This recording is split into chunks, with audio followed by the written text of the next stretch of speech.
आयुष जी, बैंगलोर से। सुख बाहर नहीं होता, सुख होता हमारे विचारों में। अगर हमारे विचार ठीक है ना तो नमक रोटी खाते हुए भी हम बहुत सुखी है। अगर हमारे विचार गलत है ना तो अरबों खरबों होते हुए भी हम बहुत क्लेशित है, दुखी है। आप तो मतलब अपने को केवल जानते हो, लेकिन जो भगवान को जानता है सबको जानता है। इतना बात समझ लो, संपूर्ण सृष्टि भगवान की है तो सब कुछ पता होता है कि आपके चित्त में क्या स्थिति है, आपका मन कहाँ चल रहा है। क्योंकि जब भगवान ने मन को लगा दिया तो और मन कौन बकाया रह जाएगा। तो ये जो आपके अंदर सोच वृत्ति है व्यर्थ के चिंतन की, हम केवल उतना समय आपसे मांगते हैं अध्यात्म के लिए। आप जो मेहनत करते हैं आप कीजिए, उस समय प्रभु को भूल जाइए। हमारी बात को समझना, आप 18 घंटे काम करते हैं, ईमानदारी से पूरे 18 घंटे काम कीजिए, लेकिन 18 घंटे में 18 बार राधा बोलने का अवसर मिलेगा कि नहीं मिलेगा? आप हमें बताएं कि मिलेगा कि नहीं मिलेगा? तो आप हर घंटे में एक बार राधा बोल दीजिए और 18 घंटे काम करने के बाद 1 मिनट हाथ जोड़ा और हे प्रभु 18 घंटे जो हमने काम किया ये आपके चरणों में समर्पित करते हैं। इसे भागवत धर्म कहते हैं। इसी से आपको परमानंद की प्राप्ति का मार्ग खुल जाएगा। भगवान के चरणों में लक्ष्मी जी सदैव छापती रहती है। अगर उनकी कृपा कटाक्ष हो जाए तो आंतरिक लक्ष्मी और बाह्य लक्ष्मी दोनों का प्रादुर्भाव। आंतरिक लक्ष्मी इतना शीतल आनंद है और पराजय सुख और दुख और लाभान दोनों में हम समान रह करके अपने कर्तव्य का पालन करते हुए कभी निराश और उदास और हताश नहीं होंगे। हम राष्ट्र सेवा करेंगे, समाज सेवा करेंगे, भगवत सेवा करेंगे। ये क्या फेल हो गए तो तुम शरीर हार गए, तो ये निराशा क्यों? हमारा मनुष्य शरीर निराशा के लिए नहीं मिला। हम भगवान के अंश है। एक बार हारेंगे, दूसरी बार ऐसे पैर जमाएंगे कि हम आगे निकल जाएंगे। हमको हारना नहीं, हमारे जीवन में निराशा और हताश और उदास ये नहीं आने चाहिए, ये बिल्कुल नहीं। हम कोई पशु है? प्रारब्ध के अधीन चलते हैं। हम मनुष्य शरीर में हम राधा राधा बोलेंगे, अपने कर्तव्य का पालन करेंगे, देखेंगे हमें परास्त कौन करता है। हाँ, हमें ये देखना मैं हारा क्यों, मेरी चूक क्या है, उसे संभालना है। हमें हार में नहीं डूबना है, हमें उस पॉइंट पर जाना है कि मेरा अभ्यास में कमी हुई, खेल में हार गए, मेरी पढ़ाई में कमी हुई, मैं हार गया, मुझे मेरी समाज प्रियता में कमी हुई, मैं हार गया। मैं हारा क्यों, वो हमें सुधार करना है, ना कि हमें निराश हो जाना है, हताश हो जाना है। हमको हार में एक उपदेश मिलता है कि हमारी गलती क्या हुई है। हमको उसका पुष्ट होना है कि आगे हम राष्ट्र प्रिय होता है, वो समाज प्रिय होता है, वो भगवत प्रिय हो जाता है, जिसके अंदर विवेक जागृत होता है। अविवेकी कभी दूसरे का हित नहीं कर सकता। वो अगर मित्रता भी करता है तो कोई स्वार्थ की बुद्धि रख के करता है। विवेकी मित्र जब बनाता है तो उसे मंगल मार्ग में चलाता है। कुपथ निवार सुपंथ चलावा। तो आज के मित्र अविवेकी है। ये जो आज व्यवहार चला है ना मित्रता का, ये मित्रता का नहीं शत्रुता का चला है। कुपंथ निवार सुपंथ चलावा। मित्र हो तो हाथ मिलाओ और धर्म पूर्वक चलो और सतमार्ग में चलो। प्राणों की बाजी लगाकर तुम्हारी रक्षा करेंगे, तुम्हें सुख पहुंचाएंगे। इसे तो मित्रता कहते हैं। मित्रता का एक हवाला देकर के उसको व्यसन युक्त कर देना, उसको भ्रष्ट आचरण में कर देना, उसको अपने अधीन करने द्वारा दिया हुआ पद और कार्य कर रहे हैं। तो आप संशय मत कीजिए, आपको ये अनाथ है क्या? नाथ अनाथन हित समर्थ मोहन श्री राधा। श्री राधा माधव के समर्थ चरणों के आश्रित है। जो कर्तव्य बने उस कर्तव्य को करते हुए, नाम जप करते हुए कर्तव्य को प्रभु को समर्पित, हमारा पतन नहीं हो सकता। हाँ, अधर्म आचरण से थोड़ा डरते रहना है। अधर्म आचरण ना होने पाए। अगर अधर्म आचरण होगा तो आपका विश्वास दृढ़ नहीं हो पाएगा और बिन विश्वास भगत ही नहीं। अगर विश्वास नहीं तो आपको लगेगा ही नहीं कि मेरी भक्ति हो रही। इत ध्रुव जो विश्वास है तब ही सुधरे बात, ना तर माया पंथ में फिरे जुटक कर खात। तो आज तुम वृंदावन में बैठकर विश्वास करो कि तुम प्रियालाल के शरणागत हो अंदर से, वो बाहर से कभी भी हो जाओ। अंदर से विश्वास करो मैं प्रियालाल की शरण में हूँ। मुझे जो सेवा मिली राष्ट्रीय, ये भगवान की सेवा है, ये संसार की नहीं है कि हमें फंसा लेगा। ये भगवान की सेवा मानकर हम करूं। जब युद्ध भगवान की सेवा हो सकती है तो और तो सब भगवान की सेवा है। तो हम निश्चिंत रहो। ऐसा नहीं मैं नौकरी को इस्तीफा देकर एकांत में बाबा जी बनकर भजन करूं तो श्री जी मिल जाएंगे, कुछ ऐसी भावना है क्या? नहीं, ऐसा नहीं। कर्तव्य पूर्ण करके फिर जब निकलो वो बात अलग है, अपने कर्तव्य का पालन करो। नहीं, कर्तव्य ही भगवान। देखो बचपन से निकले भगवान के मार्ग में, आज हमें क्या करना पड़ रहा है? क्या करना? तो तरत निकट हरिवंश जो सेवन, आपको विश्वास हो जाना चाहिए। थोड़ा अभी इस विश्वास की कमजोरी इसलिए लगती है कि आपने पानी ग्रहण नहीं किया।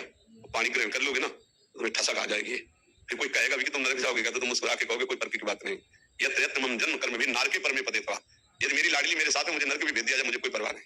ये मस्ती आ जाएगी। अभी डर है, हटाओ, निर्भय हो, निडर हो, शरणागत हो श्री जी के और निर्भय हो जाओ। समझ रहे? ये श्री जी का ये बताया हुआ मार्ग तुम्हारे सामने रख दिया है। वही बोल रही है, अगर तुम पकड़ पाओ तो निर्भय रहा। हमारे जीवन का मतलब क्या रहा? इसका मतलब हम भजन करते हुए सब कार्य कर सकते हैं। जैसे आप कह सकते हो कि आप हमसे बात कर रहे हो तो भजन कैसे कर रहे हो? दिमाग में जो नाम है वो ऐसे राउंड मार रहा है, उसको हम बता नहीं सकते तुम्हें। अभ्यास। हम तुम्हें देख रहे हैं तो चेहरा कम और नाम ज्यादा दिखाई दे रहा है। हम तुमसे बात कर रहे हैं पर हमारा, जैसे अभी आपको 8:15 8 बजे कोई बहुत बहुत पॉइंट का कार्य हो और ठीक हम 8:14 तक आपसे बात करें तो आपकी दशा जानते हो क्या होगी? आप बात करोगे अंदर से आपका क्या चलेगा? बस 1 मिनट रहेगा, अब ये छोड़ क्यों नहीं रहे, 1 मिनट रहेगा, मुझे बहुत जरूरी है, लगेगा ना? ऐसे मुझे हर समय चलता रहता है नाम, वो बहुत जरूरी है, इसके साथ वो बहुत जरूरी है। हम सब बात करते थे स्मरण परम व्याकुलते थे, ये अभ्यास के द्वारा चल रहा है। तो ऐसे हम फावड़ा चला सकते हैं, हम झाड़ू लगा सकते हैं, हम रसोई बना सकते हैं, हम सब कार्य कर सकते हैं। ऐसे ही भजन करते हैं। ये रहता है कि बाबा आप हमारे सपने में आए, हम आपसे सच्ची कहते हैं हम नहीं आए। ये शरीर, ये जीवन किशोरी जो का है। अगर आप इस शरीर से थोड़ा भी प्यार करते हैं तो मानो किशोरी जो से प्यार कर रहे हैं। आपके स्वप्न में मानो शरीर आए तो किशोरी जो नहीं किया। हमारा कोई अस्तित्व तो नहीं रह गया। जैसे एक व्यक्ति का अस्तित्व होता है ना, ये व्यक्ति का अस्तित्व तो नहीं है इस समय। मतलब केवल यंत्र है, छुपा हुआ यंत्र ही काम कर रहा है। इस शरीर के पर्दे में छुपा हुआ यंत्र ही काम कर रहा है, बाहर यंत्र दिखाई दे रहा है। एक भय मिटाने के लिए तो सत्संग किया जाता है कि हमारा मन निर्भय होकर भजन में लगे। मन कई तरह के भय उपस्थित करता है क्योंकि वो विषय ही रहा है। और अब भजन में लगने के लिए जब हम एक घबराहट सी पैदा होती है, एक भय सा लगता है, ऐसा लगता है विषय छूट जाएगा, तो मन को भजन के द्वारा हम मारते हैं। तो मन कैसे मरना बर्दाश्त करेगा? तभी साधु संग के बिना सदगति नहीं होती, भजन नहीं होता है। जो बात कही गई, भजन वही संग बिन, क्योंकि साधु संग से एक उत्साह होता है और फिर हम नवीन भजन में लग जाते हैं। नहीं तो मन हमारा हमको भजन से हटा देगा। इसकी रुचि नहीं भजन में, इसकी भोगों में रुचि। मना कष्टान इंद्रियाणि प्रकृति स्थान कर सती। भजन करने के बाद मन यही कहेगा कि मनोरंजन करो, और इसी को मारना है हमको। मारने का मतलब जीवित मर जाए उलट आप में समाय, यही है दिलगिरी। जो मन विषयों की तरफ जा रहा है उसे भगवान की तरफ लगाना है। सावई मना कृष्ण पदार बिंदु। अब उसको जब हम भगवान की तरफ लगाते हैं तो विषय छूटता है, अब उसमें घबराहट पैदा होती है। तो उसकी घबराहट को हम अपनी घबराहट क्यों मान रहे हैं?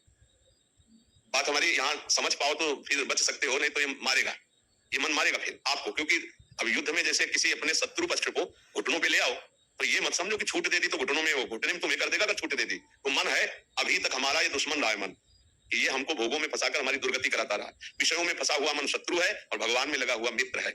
अब इसके उस शत्रु पक्ष को हम रौंद रहे हैं जो विषयों में लगा है।